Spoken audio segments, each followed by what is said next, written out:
Hey everybody, welcome back. This is Luke from InfoSec Luke. Appreciate you hopping on for the weekly InfoSec brief. Today we're going to be talking about two topics mainly, Sentinel Data Lake and the Agentic AI capabilities with OpenAI. So hope you enjoy.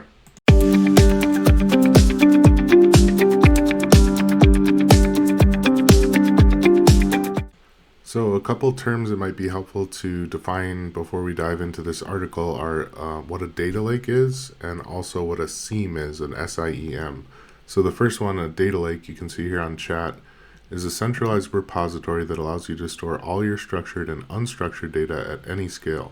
You can store data as is without having to first structure it and then run different types of analytics from dashboards and visualizations to big data processing, real-time analytics, and machine learning. So that's kind of what a data lake is, just for context. So the next term I wanted to define real quick is a SIEM, or a Security Information and Event Management System. So basically that's a cybersecurity solution that provides real-time analysis of security alerts generated by hardware and software within an IT environment. You can see the key functions listed here, including log collection across various sources, including servers, firewalls, apps, and endpoints. Normalization, where it puts that data into a standard format for analysis. Correlation, where it can link events across different systems to detect attack patterns.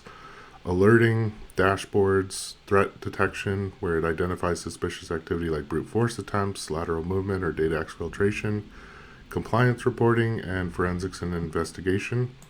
The big players in the space are, of course, Microsoft Sentinel, which we're talking about today, but there's also Splunk, IBM QDAR, Logarithm, and ArcSight are the ones listed here. And SIEM, or SIEM, however you pronounce it, is really the bread and butter of any security operations team. It's kind of where we do a lot of our work. So jumping right in with our first topic, which is Microsoft Sentinel's Data Lake. You can see it says in the headline that it'll unify signals, cut costs, and power agentic AI. So definitely an advancement to the platform. There's a little video here I previewed. It's probably worth watching, just kind of a marketing video, but might give you an idea of what this is. Let's see.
So Microsoft does a phenomenal job with marketing, and that video was no exception.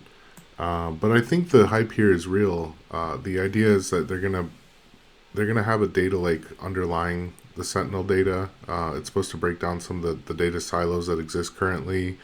It was launched for public preview on July 22nd, which is when this article came out. So just, yesterday, really, if you're watching this video on the 23rd. It's going to have unified security end-to-end, ingesting logs from Microsoft and third-party sources via 350 native connectors from M365, Azure, Entra, Purview, GCP, and AWS. So it works for hybrid cloud environments, network and firewall logs. It's advertised to have retention costs reduced by 15% compared to traditional analytics log storage, enabling organizations to retrieve months or years of logs without breaking the bank.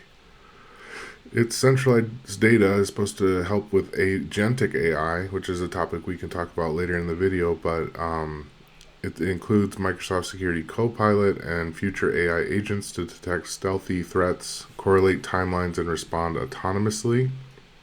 It has things like advanced analytics tools. So basically, analysts are able to query using the Custo query language or Apache Spark or even Python through a built-in VS Code notebook environment. Code and machine learning jobs run over the lake at no infrastructure cost. Threat intelligence, so there's this thing called MDTI, Microsoft Defender Threat Intelligence, based on 84 trillion daily signals and bundled into Sentinel and Defender XDR at no additional cost. So it'll have more, threat detection intelligence, which is a great thing, of course. And then, of course, it's got the ability to enhance your SOC workflows for real-time analytics and deep historical investigations with the Unified Defender Portal interface. Commentary from ecosystem leaders. So Bluevoyant, Accenture, and IBM highlight the data lake as the evolution of SIEM and SOAR, supporting analytics, flexible ingestion, forensic visibility, and attack timeline reconstruction. Bluevoyant is definitely an MDR I'm familiar with. It's actually one we use at work. So I think on their end, as they kind of manage our SOC operations from their side of the fence, it'll definitely enhance what they do. And it's built for reliability. It's supposed to address past incidents like the late 2024 logging outages by providing a resilient centralized data foundation managed entirely within Azure. So here's a look at kind of the architecture. You can see the SIEM up top. You've got the things like the detection, the hunting, investigations, Copilot, Security Copilot, the SOAR, Threat Intelligence Services, UEBA, it's something user behavior analytics. Then there's the Content Hub, the SIEM storage is in the middle layer here, and then you got the data lake underlying it, which is either, queried through KQL or Spark notebooks. And yeah, the analytics are on top of this data lake. So the idea is that it makes it more friendly for Agentic AI to be able to access data across multiple sources. And I think the bigger the data set that an AI model can work off of, the better. So this is kind of an architectural shift that is going to probably lead to a lot of enhancements for the tool moving forward. I was actually in a conversation with someone on LinkedIn this week, and they were talking about how this will be particularly useful for larger organizations where maybe their security team has some folks that are familiar with data science and how to do some of these advanced reporting and analytics techniques. But even for the smaller security teams, I think it'll eventually trickle down and be useful for those as well. So we can kind of go ahead and let Microsoft speak in their own words here. If we read off the screen, it says, Sentinel Data Lake enables SOC teams into the next era of security operations. Being able to ensure coverage of your security estate across all security data sources and vast time horizons enables security teams to proactively detect latent cyber attacks, detect emerging cyber threats with AI-powered models, reconstruct cyber attack timelines in forensic detail, and retroactively uncover indicators of compromise that might otherwise go unnoticed.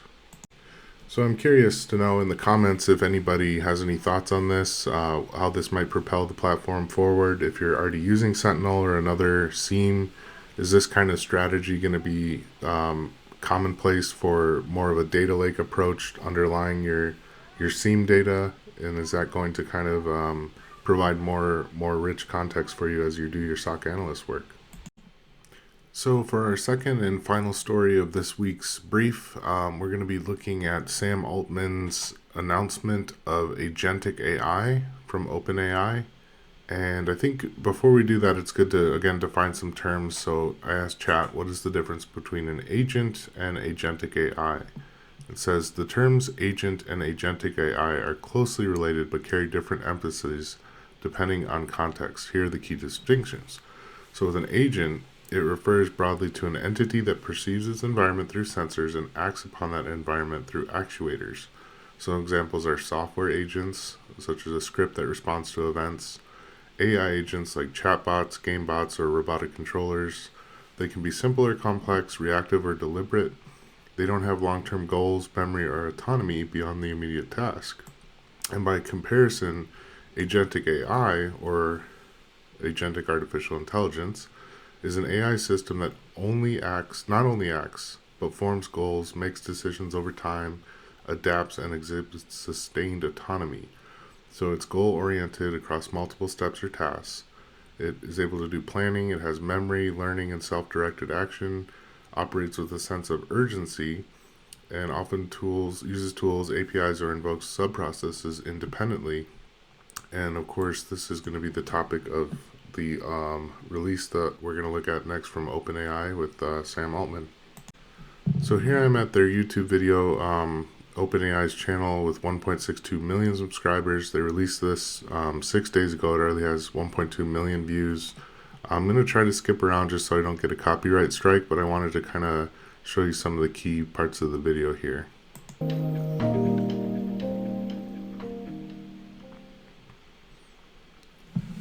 Good morning. We have a banger for you today. We're going to launch ChatGPT Agent, but before jumping into that, I'd like to ask the team to introduce themselves, starting with Yash. Hi, I'm Yash. I work on Agent team, and before that I used to work on Operator. Hi, I'm Zhiqing. I work on agents research, previously on deep research. So we started launching agents earlier this year.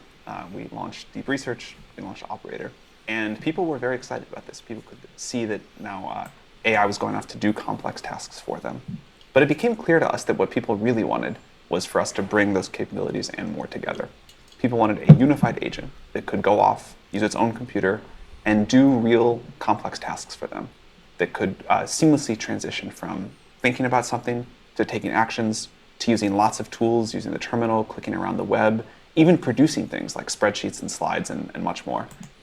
So he's already kind of alluded to it, and I think they're going to show a demo here, but the idea is that this Agentic AI actually gets its own virtual machine environment that it spins up, and it's loaded with tools from what I understand, and it's able to actually produce amazing results with those tools in the background on that virtual machine, and then get back to you with the results. And I'll explain a little bit about what I did with it earlier this week, maybe last week, as far as just using Android Studio and trying to develop a simple app. But let's keep talking here. Let Sam talk. And people wanted to be able to do this over a long time horizon and sort of for universal tasks. So the team has been working super hard to bring that together. And today we have ChatGPT Agent. It's probably easier to show it to you than to keep talking about it. It is one of the feel the AGI moments for me to watch it work. So let's take a look. Awesome. Thanks, Sam. Hello, everyone. Very excited to share ChatGPT Agent with everybody. And as Sam said, let's just dive right into the demo. Okay, so we are on ChatGPT, as we all know and love. And to turn on the agent mode, you just click the tools menu and select agent. You can also just type agent in the composer bar and it'll take you to agent mode. Edward and I have a wedding to go to later this year. It's for one of our mutual friends. Should we have the agent planted? Yeah, let's do it. I need an outfit. And So I'm going to skip ahead a little bit and show what they actually do here.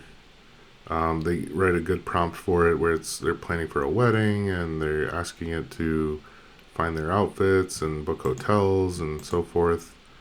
And here's what the agent spits out. Where's the what exactly is the time of the date of the wedding? I think it'll figure out using the website. Okay, cool. So now it's kicked off. It's starting to process the prompt and it's opened up a browser. And to walk you through what's happening, here's Lisa. Yeah. So as mentioned, we gave the agent access to its own virtual computer. And the computer has many different tools installed, and it can choose which to use as it's working through the task. So in ChatGPT, you can see a visualization of the agent's computer screen. And you can see overlaid its chain of thought in text, and that's what it's thinking as it's working through the task and deciding what to do next. We gave the agent access to 2 different ways to browse the internet. First, we gave it a text browser, and this is similar to the deep research tool, and this is what lets it really efficiently and quickly read many web pages and search for them.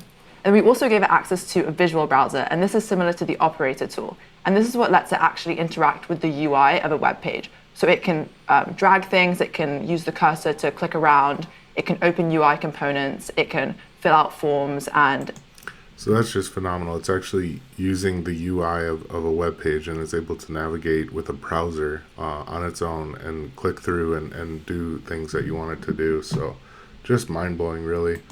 So of course, being a ChatGPT Plus subscriber for $20 a month, I have access to the Agentic AI, and I used it over the last couple days to try to write a Android app that would just be a basic quiz engine for the Network Plus exam, which I'm currently studying for. And I knew nothing going into this process about Android Studio, about any of the languages used or anything like that.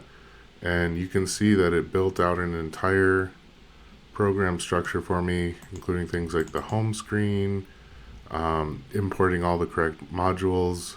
It's got everything you need really to do an app, and it's not fully baked yet, but you can see on the emulator it's taking shape.